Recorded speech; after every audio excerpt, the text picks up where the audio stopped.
Hello and welcome everybody to Dream Career Talk Show. Yet another episode of Dream Career Talk Show. Here on this show, we are going to have industry experts from various domains who will be sharing their knowledge, their experiences, challenges, their failures and success so that it can help others. This show is going to help corporate professionals expand their context, get clarity, direction, hope, inspiration, and of course, the right steps to build their dream careers. Today's topic is very interesting: how to draw a line between work and you. One of the challenges working professionals have always faced is balancing between their professional and personal life.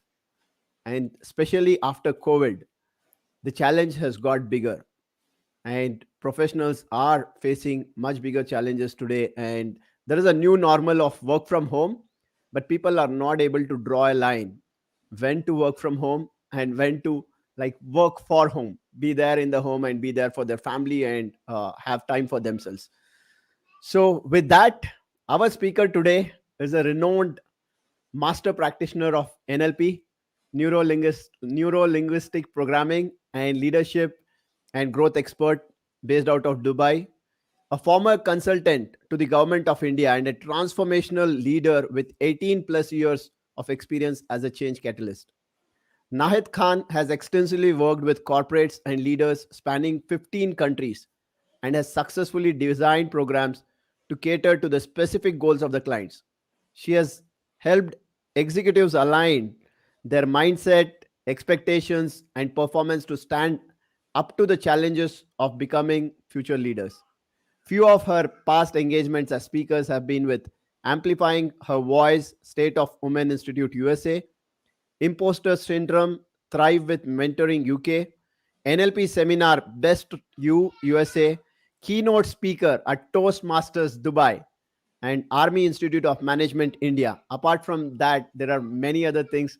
I can go on and on, but yes, we have here our special guest today, Nahid Khan. Nahid, thank you for accepting my invite and being here to help our audiences today. Thank you so much, Fatah. It is my pleasure to be here. Thank you. And to start with, want to understand from your experience, how did you get started in your career? Because here we talk about dream career, right? How did you get started in your career, and when did NLP come in your life, and the transformational leadership, all of this you have been doing? How this career actually shaped for you? Interesting the way that you've put it in the end, Fatah, because it did shape for me.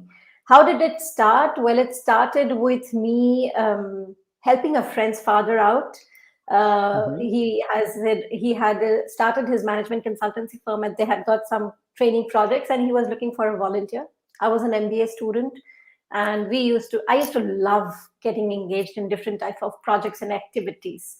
So when she asked me if I would like to volunteer, I just went. And that is how it all began, from being a volunteer one day to being a trainer the next day, and got into it. And I didn't ever know that this is what I want to do. But when I Okay. did get into it, I knew that there was nothing else that I want to do. And every time that I was doing something else, that thing was becoming even more stronger that, this is not for you. Go back, go to where Hmm. you are at your best. I guess listening to my intuition did help me a lot, because it was like, even when I was in sales, I was training my team and they were performing because I was training them well. I didn't ever, I think, hardly went out on sales calls with them. They didn't need me because they were so well trained. And then post that, I never looked back. I started my training career with State Bank of India, then moved on to Future Group. Then I was with the government of India. I was invited to be a consultant with them for the National E-Governance Plan. So I was with them for a year. And then after that, of course, I moved on. I started on my own. NLP came in very early in my career, very, very early. Actually, not career, in my life. It came Hmm. in when I was suffering from depression, and how I brought myself out of it. I think that just I had completed or I was still doing my MBA at that time, and how I got myself out of it. And realized the power that is there inside the human mind. And I just kept on building on that, applying that in my training career. Because even as a trainer, I was not the typical soft skills trainer. I was more of a mindset and a behavior trainer. I just didn't Mm. know that that's what I was doing then. But today, when I look Okay. back, that's all that I was doing then. I mean, how did my team perform? Because I changed the way they looked at what they were doing.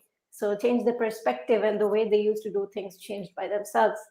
Um, that's how it came into my life, then into my career. Then when I got to know about NLP formally, that was in 2005.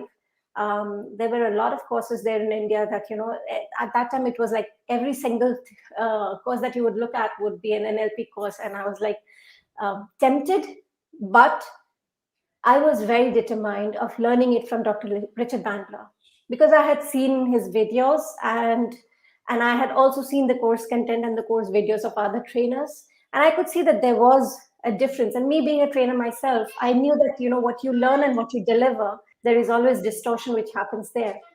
And Right. well, when I learned NLP, I did learn about the distortions that human beings do unconsciously.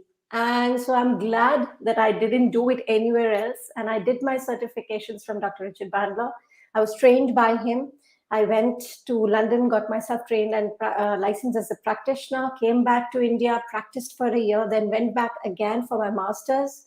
And I've been practicing for the last 6 years now, and it's been wonderful, wonderful journey. And as far as how my career reached where I am, I don't know further. It just kept on growing. It just kept on growing, and I think it could because I was in flow. I was Mm. doing that which I loved. It had a meaning in my life. It had a purpose in my life. I never actually sat down and said that I want to become a coach or I want to coach people. I never did that. I just wanted to do one thing, and which was create a difference, change the way people were thinking. That's all I kept on doing. That's all I'm doing even today. Wow, it's so inspiring, and the journey that you have had, starting from not knowing, like accidentally beginning into this, and then going ahead and pursuing this as a career. And as you rightly said, it's part of life, right? It's not your career, because the content that you create, I have seen in social media, the kind of impact that you create, it's amazing, and that can truly come when you are doing it from your heart, right? And that's where people also, I think, connect very well with your content, with you, right? And the thought process that you have, I think it's amazing, and the experience that you bring here, I'm sure like it's going to help a lot of professionals, because I think now is the time when which now is the time when people actually need more help, right? But I would say like people are secretly craving for it, but they are not even able to tell, many of them, right? And I think that's the fact, right? And so Nahid, you also spoke about when you worked for your teams, and you later realized, okay, you are working on their mindset. So how important is mindset for any corporate professional? Because here most of our audience are corporate professionals, right? People work on their skills, they develop like technical skills, technology, a lot of things they work on. But how do you think mindset will play a role in their career and in their life? Plain and simple, I'll give it to you in one word, in one line rather. If you have the mindset and you don't have the skills, you can develop yourself. You can still become successful. If you don't have the mindset, but you have all the skills, you may just be a mediocre performer. So, mindset Wow. is, in fact, the foundation on which everything is built. When I started, I didn't have the skills for that. I just had the mindset. When I Mm. worked with my team, they didn't have the skills. They got the mindset from me. Skills were developed later on. Before the skills could be developed, we were already being the top three performers in the country. That's when, after that, the skill development things started. Because before that, I'll just give you this, when I joined one of the organizations that I'd worked with, we were, in the bottom ranks. The entire region was in the bottom ranks in terms of Mm. performance. In a year's time, we were in the top 10. Wow. Not many skill development initiatives did I undertake, but yes, what I did start with was complete mindset transformation, changing the perspective, changing their thinking patterns, changing their behavior. and that led itself. So if you don't have the qualifications but you have the attitude which comes from the way you think, which comes from your self confidence, you can develop the skills. But if you have all the skills but you don't have the attitude, you'll fall short. Very well said. And you said mindset is the foundation, right? Now, if somebody has to lay the foundation, because in our schools, in our colleges, Yeah. in our companies, they teach about skills, right? They do trainings as well. There are sponsored trainings and all of this, and people go to that. But there is nothing like training on mindset, right? How do somebody build a great mindset so that their foundation is strong? Number one, get me or come Definitely. to me. Yeah. Number two, of course, if you don't have yet access to me, find the access to me and connect with me. Number three, see, as far as mindset is concerned, all right, it's not something which usually consciously people are able to develop. I Mm, What I mean here, we have read books on mindset, we have read books on positive mindset. They all tell us what it is, but none of these books tell us how to do it.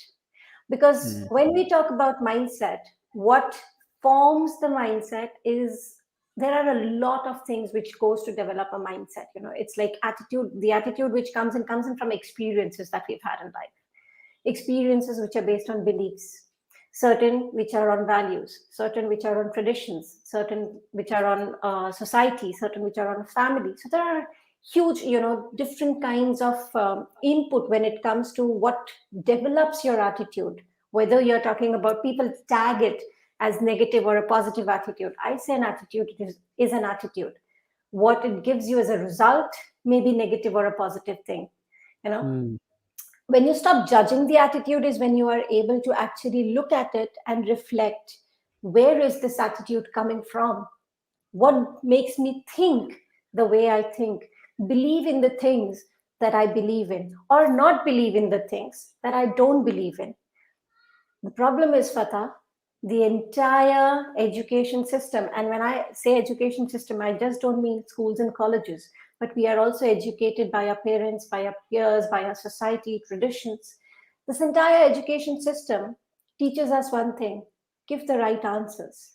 Nobody teaches us that, what? It's okay to ask questions. Ask mm, questions, because a question is not right or wrong. A question is just a question. But when we do ask questions to which people don't have answers, usually the remark is, why do you always keep on asking such questions? Or, don't ask, this is the wrong question. No, no question is wrong. Curiosity should be encouraged. And that's where, if you are talking about mindset, the first thing that I will say is, pull out the weeds and just till the soil. Get in, get your hands dirty, look inside your thinking pattern. What makes you think the way you think? What makes you feel the way you feel? Whether it is about people, whether it is about places, whether it is about incidents, experiences, for that matter, even about food. What makes you think the way you think? Start with that. It doesn't matter if it is unrelated to your work or your profession, because people usually ask me that, Nahid, if I change my mindset for my professional life, will it also impact my personal life? I ask, do you have two brains or two you? One mm, which goes for your professional self and one which goes for your personal life. We all are one human and we have one brain. The same brain is applied in professional life, the same brain is applied in our personal life. mhm, When my brain has a pattern of thinking, it thinks in that pattern, whether it is a personal situation or a professional situation. Yes, there are certain adjustments which we make, which is kind of like, we are in our pajamas when we are at home, and when we go to office, we dress up in formals. The similar way we make adjustments even with our thoughts, but the patterns are the same. you know so these patterns, when you start once you start recognizing and you can start questioning them, that itself is when the shift starts happening. You don't need to actually have some very different experience for the mindset shift to happen. For the shift to happen, your very first question of what makes me think like this is when you have shifted your mindset, because you've not accepted, you have questioned. So Want to change it? As I said, reach out, reach out, reach out, start questioning.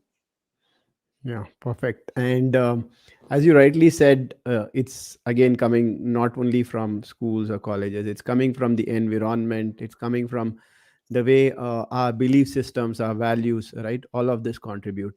Mhm. And see, for even if you talk about me, I had certain challenges in my careers, right? And I realized over a period of time that I was not growing, not because I did not have good technical skills, but somewhere deep inside, right, there were some thoughts and then some belief system inside me that was telling me like I'm not good enough, right? I'm Absolutely. not worth it. Right? So all this, when it's so deep rooted, that's coming from the society, that's coming so strong from your childhood, how do you work on this, right? Can somebody still work on it in their 30s, 40s, 50s? Absolutely. I have clients who come to me when they are in their 70s. I've worked with Hmm. people who are retired, and well, my oldest client was an 82-year-old gentleman. So I don't Wow. think there is no time for you to change. Absolutely no time at all. Age is just a number. The day you choose to change, you change. And it doesn't matter what your age is. Let me give you one example about the mindset stuff that you've asked me about, the very fact that, how does this programming of I'm not good enough. So I had this client and he was working with a very good organization. All right. But he didn't have high qualifications, as in, he didn't have a brand name. These are his words. I don't have a brand name for my degree. I don't have a degree from a very branded college. But his performance was very good. And his boss used to really encourage him in all meetings and presentations. And then one day they had a performance, they had a meeting with one big organization, I believe, and he went there and his boss was introducing him, and then there was a new guy who had joined, so the boss introduced the other guy, and he was an MIT student. So the Hmm. boss introduced this person by his name, and the other person, this is our this is our so and so manager from MIT. He's an MIT graduate. So this person felt that, and his performance after that started dropping, because somewhere he started looking at himself as smaller than the MIT guy. And this was when we did the work together, when he came to me and we started speaking. I think it was his second session, when he was telling me about his childhood. And it was always about, your friends get so much, or look at this person, he's doing so well, or look at that person, right from the very ranking system that we had in school, where we used to get ranks. So the first rank Correct. holder was always the best. Second rank holder used to look up at the first rank holder and it's like, okay, he's better than me. Third rank holder, they too are better than me. So we had this in our system where we had to look at others who are given that thing of being better. It's not bad that I'm not against the ranking system, but I'm against the mindset that that ranking system creates. And I come from the same education background, and I know that even I was there at one point. Well, I became a rebel very early in my life, so it doesn't matter because I never looked at those ranks, although I myself was a rank holder. But I was like, that was not something which I desired, or I had as my aim that I need to get a rank. My aim was I want to enjoy education. Whether I get a rank, I don't get a rank, it doesn't matter. And thank God that I had parents for whom it didn't matter. They just had Hmm. one thing: they do something with your life, and take education seriously. My mom was very particular about that. That education is very important, and I completely agree with her. Education is very important. That does not mean that a particular technical degree, or a brand name college. No, it's not so. We have aspirations. I had aspirations. I wanted to study from the best colleges in India. I could not get that. I had my restrictions, my limitations from the society, from the family that I come from. There were a lot of those restrictions. At that time, yes, it did impact me. I also felt that I'm not good enough because I come from the place that I did an MBA from, nobody knows that name of that place. because it's a very Mm. small institute in my state. But the fact is, what I'm doing today, that's what matters. Did Right. that MBA bring me where I am? If it would have been the brand name that would have got me success, then it was not me. It was that brand name. But today, I don't have any. So it's this shift in mindset has to happen from a very small, very lower level, from a very younger level, I should say. Where Mm. it is okay if we are talking competition, which I have tried a lot to help people understand that, competition, if you want to compete, compete with yourself, compete with how good I was yesterday and how better I am today. But Perfect. we can't do anything about the system where, people do get into this thing that, okay, my friends got this, I couldn't get it, or my friend did so well, I couldn't.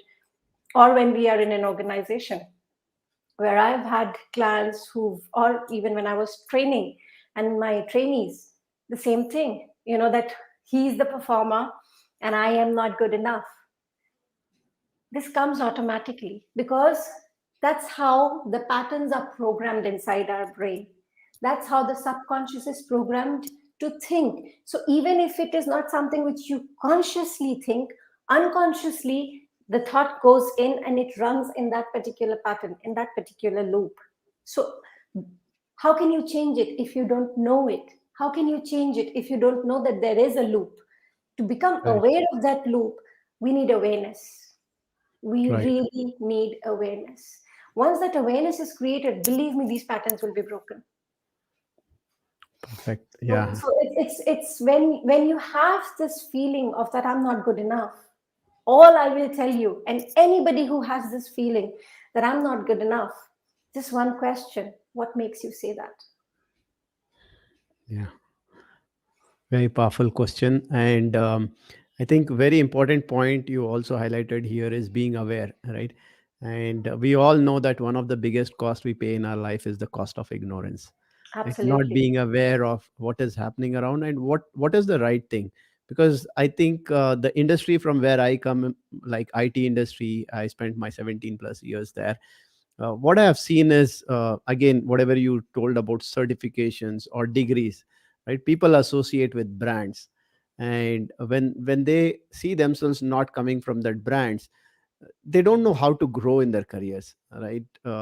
It's very difficult for them to accept that they can still do it. They are hmm, amazing. I've seen people who have amazing potential, right? They absolutely, don't really need those degrees or those stamps, right, to tell them that they are amazing. But still it stops them. And I know we can't change the past, we can't go back into the childhood and try to reprogram this, but in the careers, in the corporate world, how can these people like still work on their mindset and maybe reprogram that? What is absolutely. something You that you can can suggest? reprogram whenever you want. Fatah, there Mhm. is no age limit on when we can do this. As I said, even I mean, come on, look at the founder of KFC. What time did he actually reprogram his mindset? It was at the age when others retire and hang their boots. He put on his boots and he went door to door. It doesn't Right. matter what your age is or what level you are in your career. I've worked with people who are, they are in their mid 60s, early 60s, and these are people who are in very high senior leadership positions. They've come and they have changed their mindset. We have this, again, this is another program that, there is an age for everything. Oh, I've been told this so many times by so many people. I'm married late, I had a kid late, and I was told every time this, there is an age for everything. It's like, who defined that? Who Mm. defined that age? It is a definition, at least I didn't set it, so I didn't follow it. I mean, why follow these norms? And if I have to follow these norms, my question is, do you ask yourself, do I believe in them? What makes me follow them? Mindset reprogramming, Fatah, as I said, the day you start questioning is the day you start reprogramming. Because how do we reprogram? We reprogram using questions, nothing else. My sessions, how do you think I have my sessions? These are just conversations in which I ask you a lot of questions. And every question shifts something inside you. And every shift is a reprogramming. So it's Right. that's okay. Of course, we have tools like NLP which help us do this in in whatever you may have had 40, 50 years of programming, and you just need 4 weeks of reprogramming and you're done. Mm. But to start it, as you ask, plain and simple, as I say and I say it again, question. Ask yourself question, and do not ask yourself why. Please do not ask yourself a why, because a why will only take you deeper into that and you stay stuck into the pattern. A why gives you another answer for another why. It doesn't give you an explanation. It gives you a justification. Ask yourself what. Ask yourself what makes me believe in this? What makes me stay stuck here? What makes me think that I am over the age? Who said it? Who said it? It was said by that person, this person, whoever said it. On what basis have they said it? Please ask questions. Questions are not bad. Questions are what will help you reprogram. There are various sets of questions which we use when we are working with clients, which is what NLP has, which is called the meta model questions, which in 7 steps actually takes you into a different thought process. So it's very, very powerful.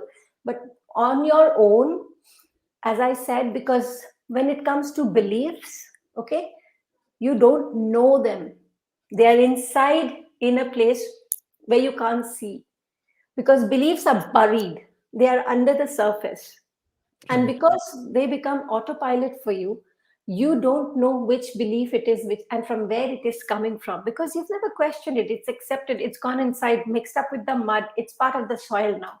It's part of your soil, from where every plant comes out. Plant is the thought. So when we do the work, we dig deep and we see what are the constituents of the soil. What may be, according to you, something very normal, when we do question, it comes out as a limiting belief. Now, for example, uh, something like, even for that matter, that I'm not a good public speaker. I'll give you my example.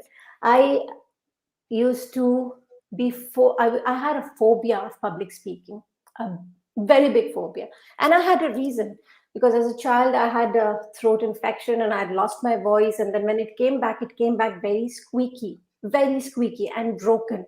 It used to go hoarse and then go absolutely thin and like a shriek, and then again come out thick.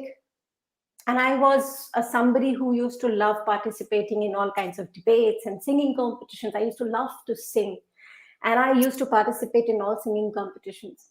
And when that happened, and when my voice did start coming back in those bits and pieces, I was mocked, questioned, pointed a finger. My friends were used to laugh at me. My teachers were used to question, "What's wrong with your voice?" I Mhm. stopped participating in any of those activities where I had to speak. I was still participating where I didn't have to speak. I stopped that one activity, and that one action of mine grew and grew and grew and grew to a point where, when I was doing my MBA and we had to do project presentations, I could not speak. I could not speak, for I was standing there with my group and I could not speak. I was frozen.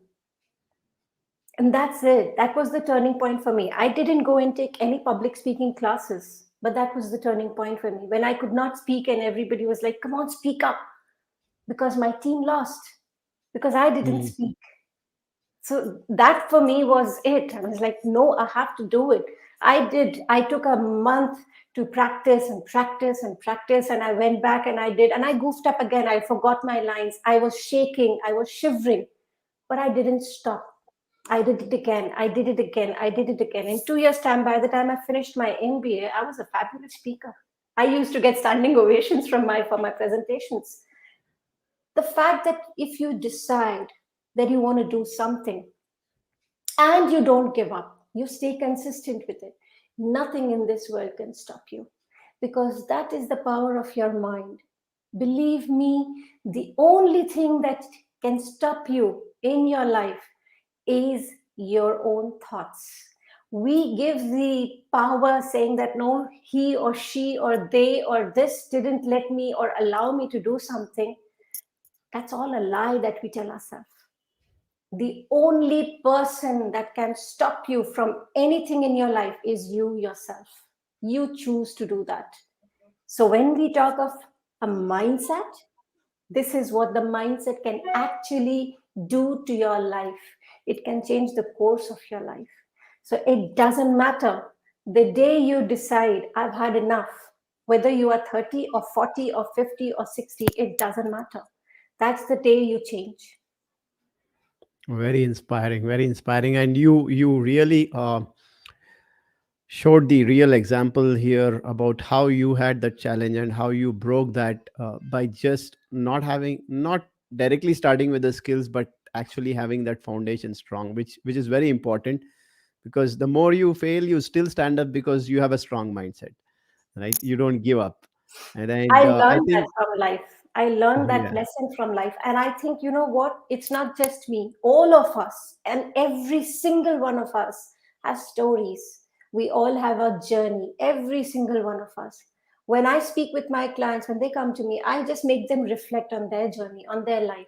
And I make them mm, see those things, as you said, how do I change? Those beliefs, which are, they are just in front of you, but you can't see them because they are distorted by all right, those, I'm not good enough, and this is what people have always said, and this is the things that you follow, which don't allow you to see the things that you want.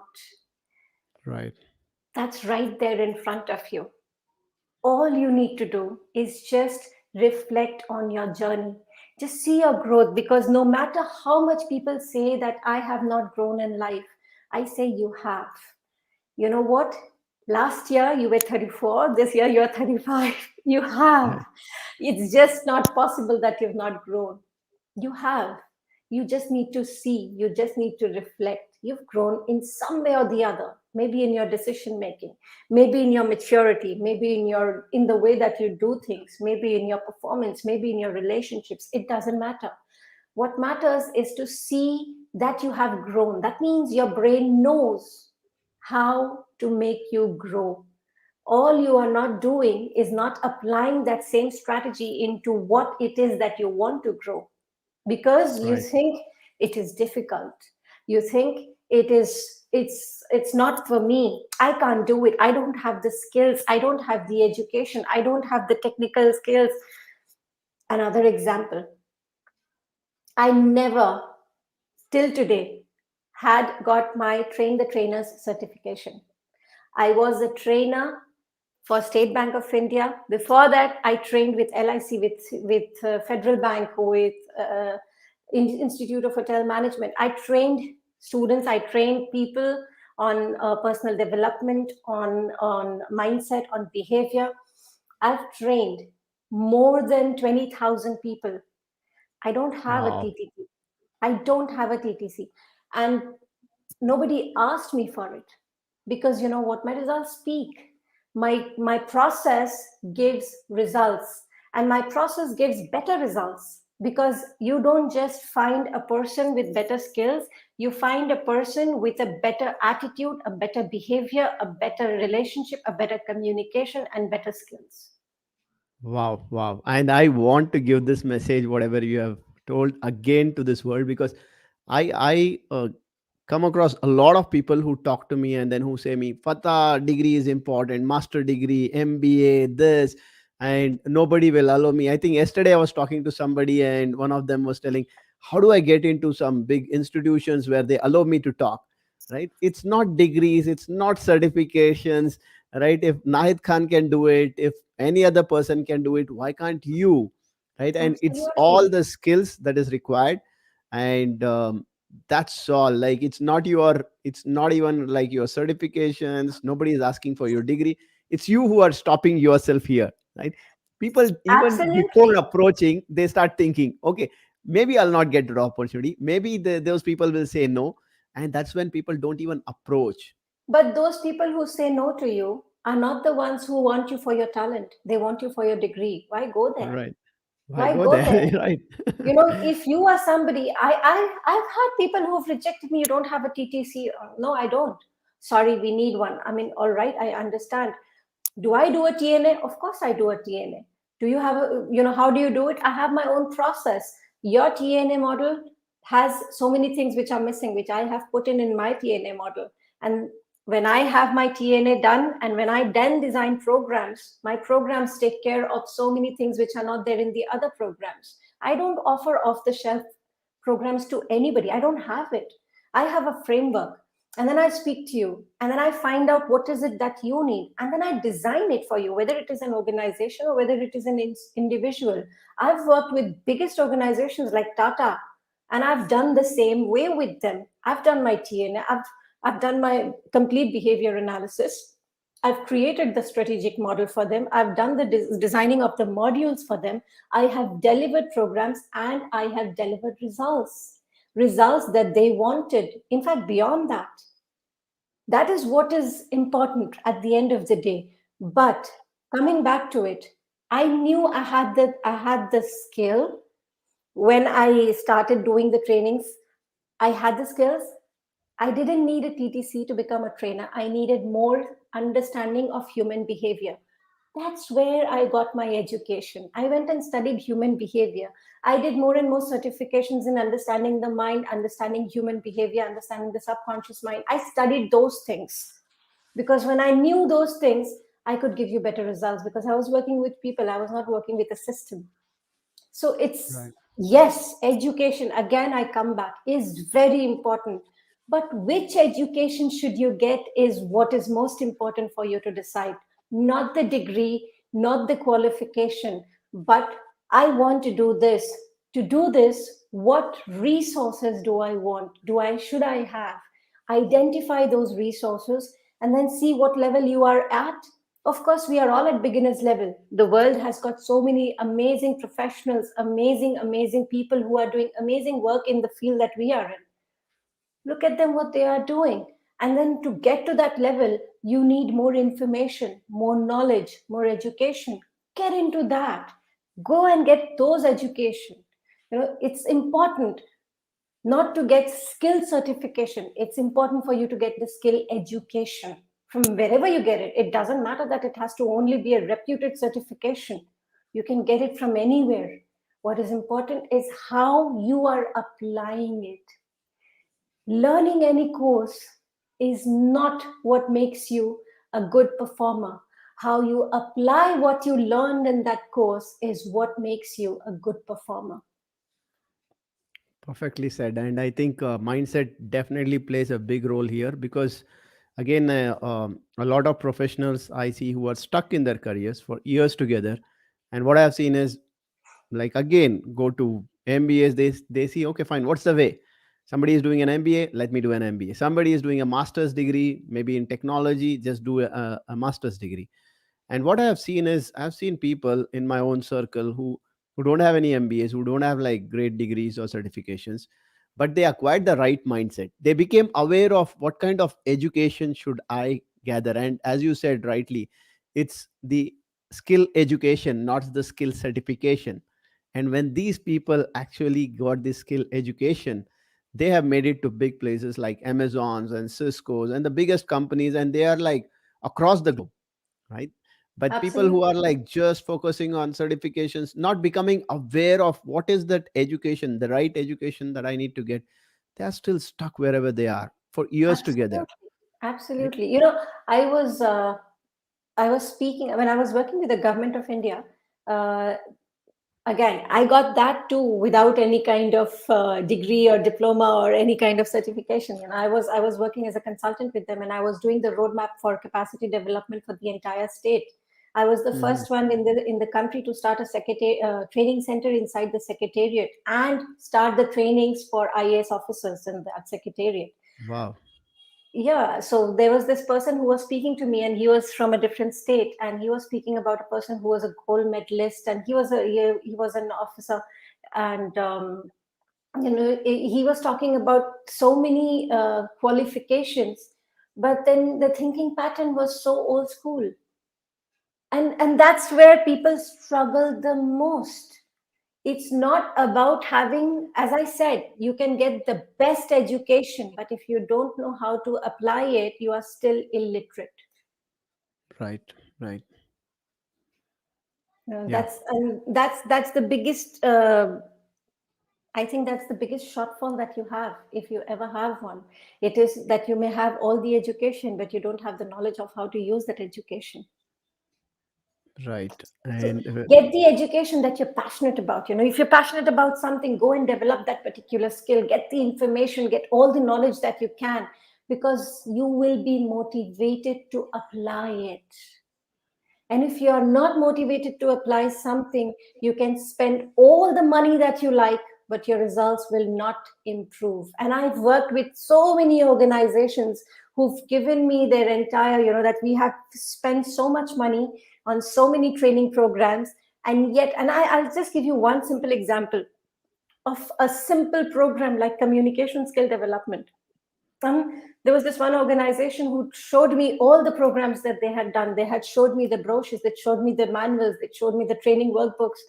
And all I could find is, very good, very well done, but very, very theoretical. And mm, something which is teaching you, of course, the skill of communication, but it is not teaching you the application. And second thing, what happens is that the people who are coming into that training program, they have no idea what is it that they need from this program. mm, It's not about what the program does for you, it's about what do you do with the program. That, right. if you are not aware of, you will just be putting in your money, not getting any results. And that's what most of the organizations, not only in India but all over the world, they are struggling with. The training, the ROI on training is one big matter of concern, because that's not very high. And of course there is a reason behind it. The person who's sitting in your training class, how much is that person open to receiving what you're giving? if i'm Right. if my doors are closed, you can keep on giving, you're putting things outside my door and just leaving it there, and I Yeah. walk out of that training room, I've not taken anything that you've given me.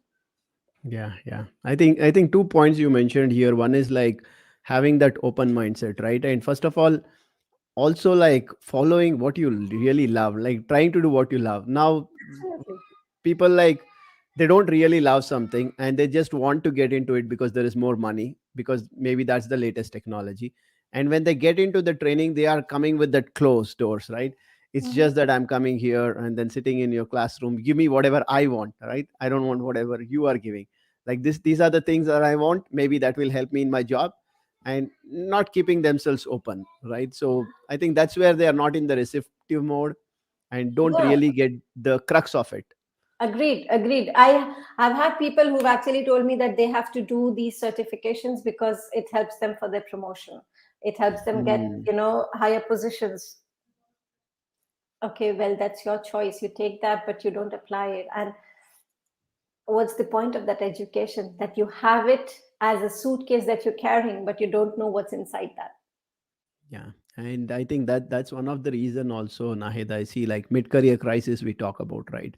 Mm, Many people just start their careers, whatever they get, right, wherever they are paid good enough, and they get in the flow, right? And I've seen people like continuing that for years together. Now they don't know like when to make that shift, because their mind is always like, okay, I'm earning money, it's good, it's safe zone, right? Should I continue, should I continue, or this is the danger zone, the signal, brain signal is giving, like if you try something new technology or new field or whatever new, you may fail. Why do you want to try that? And that's where people are like following this, staying wherever they are, and after a few years they realize not learned. And when they are put into trainings, just because corporate is putting in them into trainings, acquire those degrees or trainings, and when there is a time, they can't apply it, they are not open enough, they can't really do the new things, and systems are changing, processes are changing, technology is moving fast, and then they say, now I'm stuck. Now I'm Fateh, stuck. one of the major inspiration for me to start coaching people way back in 2008 was when I was working with one of the organization, and there were these sales managers, and they were doing very well. But why were they doing what they were doing? As you very well said, earn money. So that was it. When the topic that you introduced here today, how to draw a line between work and you, when there is no passion, when there is no purpose, There is no line. Hmm. Work is all that you live for. Work is all that you do. Because what is the purpose of your life is to work, run the family, earn enough money to retire safe. And, it doesn't matter what you want. It's all about what you have to do and should do, which is the defined norms as per the society. You get a good job, you have to save and then invest and then, build a house and then have enough for your child's education, your children's marriage, and then your retirement. That's the purpose that you work for. So you become a slave of your own work. There is no line between you and work because you live to work. Wherein the other thing is that you work to live. But people have forgotten that particular aspect, that the work is not you. Work is a part of you. And when it is Hmm. something which you enjoy, then that becomes something which you can grow and which grows you as well. But when it is not something that you enjoy, it depreciates you, it takes things out of you, it sucks the life out of you. When I was working with these people, there were so many good, great salespeople, right? But they were demotivated. The reason, as you very well said, few of them got in for the money. That is not what they wanted to do, and they were thinking of leaving. And I find this pattern that when you're not happy with something, leave and go in search of something better. Something better. And because they are still in the pattern, they will find something which is in the same line of work. So they will join that Absolutely. another company, and after, they'll be very happy. It's a good pay, it's a good environment, it's good this, it's good that. 6 months down the line, it's the same thing. I'm not feeling good. I am demotivated. I'm dragging myself to work. 2 years, 3 years max, they start looking for another job. You keep on shifting jobs from jobs, companies from companies, looking for something, some satisfaction, which is not outside, which is inside. But you don't look at inside, you look at outside. Hmm. What is it about work that fulfills you? People say that I want to become this because I want to, serve people, help people, do this, do that, whatever it is. You don't need to become anyone to do what you love to do. You need Hmm. to do what you love to do, and it will make you what you will become. Right. Honestly, forget looking at the titles, forget looking at the boxes of professions. I coach a lot of students. I have a product which is called Career 10x, which is all about understand what is it that you love to do. Find out what it is it that adds meaning to you. Find out that something that for the next 30, 40 years, every day in your life, you will get up in the morning with a spring in your feet. That's how I jump out of bed. I love what I do. I look forward to my day. And I've been doing it for 20 years now. Find that what it is that you would love to do for the rest of your life.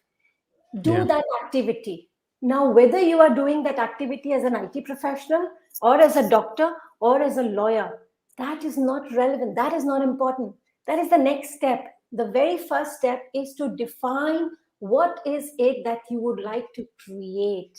Whether you would like to create happiness for people, a product for people, whether you'd like to create a particular service for people, what is it that you would like to create? Something which gives you satisfaction, contentment. After you have that, then look at a profession. Which sector would I like to work on? Which industry would I like to work on? And for that matter, if it ever happens that you have to shift the industry, I mean, I've worked in hospitality, in NBFC, the government of India. I've worked with construction companies. I've worked with hardware companies. I've worked with pharmaceuticals. I have worked with every industry because, and when people ask me which industry do you want to work with, it doesn't matter to me because I love to work with people, and no matter where I go, there are people. So whether it is a hospital or whether it is an IT industry, it's all about people. I've forgotten that demarcation. Hence, I could help the number of people that I've helped today. I've helped, I don't know, I've lost count of the numbers that I've helped because I've gone in so many places in so many countries. I could do that because I did not put myself in a box of being this coach or this trainer or this particular industry expert. No, I'm a people expert. I can work in Great. anywhere. Awesome. Find Awesome. that And niche, then you will be able to define a career that you want for yourself. It doesn't matter which career sector you are in, which industry you are in, because that is not what is important. Until and unless you're somebody who likes to create programs or a software, then of course it's defined for you. There are some people who love to create games. That's defined for you.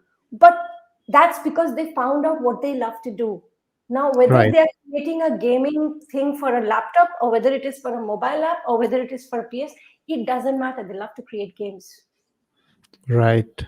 Yeah. And but Nahid, you rightly said, right? Love what you do, what you love, right? But one thing that always comes is the fear factor, right? Because you have been doing something for years together. Now you have a regular income. You are in that safe zone. How do people take that step when they have to like show courage? Because there is a lot of fear, right? You have been in that zone for a long time. Now, when you actually get into a new industry, new field, right, it's going to be new, you might fail there, and also at times there are situations when you might have to give away certain things. There are might be certain benefits in your organization, right? You will have to give away those. Maybe you might have to take a cut on your salary if you want to do really something that you want to do. How can people operate from the place of courage rather than the place of fear now? Okay. You gave the answer, which I'll show it to you. When you spoke about what is it that you would want to do, you spoke about all the things that you are going to give up. You spoke about what if you fail. You spoke about everything that you have to sacrifice. You spoke about everything that will be taken away from you. Hmm. The human mind is designed to take you away from pain and towards pleasure. That is how it works. Right. And the primary function of your human mind is to protect you. When you are talking about so many things being taken away from you, you have to give up. What you see is things being taken away. The mind says, no, no, no, bring it in. These are yours. These are yours. Keep it with you. All right. So it's trying to protect you. And hence you fear losing them. Okay. Because your focus is on what you are losing. Plain and simple. You know what made people who actually shifted mid careers or started their own on their own, the success strategy? They didn't look or focus on what they were giving up. The focus should be on what you are going to gain, which you didn't speak about for that. You didn't Yeah. speak about that. If I when I start this is what I will have. I'll have more freedom. I'll have a work which I love to do. I will be able to give more time to my family. I will be able to give the priority to myself, to live the life that I want, to live the way that I want, to do the things that I want, to contribute to the way that I want. I did not look at what I want. I was Correct. focusing on everything that is being taken away from me. I did not look at what I will get when I do this step. This is where fear comes from. You are not giving yourself anything that is pleasure to look at, that is good to look at. Your entire focus is on what is being taken away from you. You will certainly fear it. It's plain and Right. simple common sense. Look Right. at what is coming into your life, what you will bring into your life. That's when Yeah. you will get excited, right? If you Very focus on rightly things said. that you're going away from your life, you will of course feel fear. Why do you want to take away that normal functioning of your brain? Why do you want to change it? That's what will protect you from failures, right? That's what will protect you from losing what you have worked hard for. Right. Your job is not what you have worked hard for. You have worked hard for a life where you have financial security and stability, right? So you are not giving up your financial security and stability, you're giving up a job.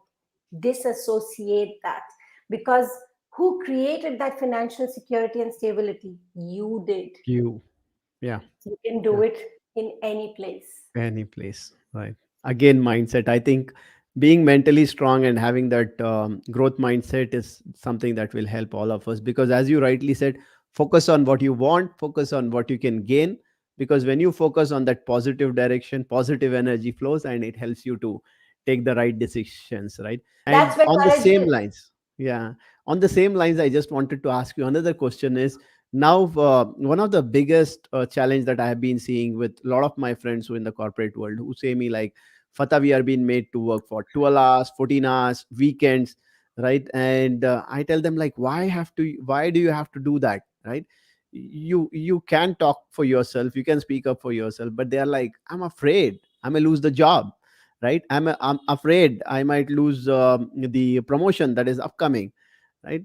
So who do you think is responsible here? Is this the managers? Are these the companies? Are these the people who are like allowing themselves to be treated that way? A company is formed of its people. A company is not an entity, nothing without people. All right? A company is the collection of people who work in it. Take away the people, the company collapses. There is no company without people, right? Right, right. Okay. Now, these people create the culture in the company. Yeah. Okay.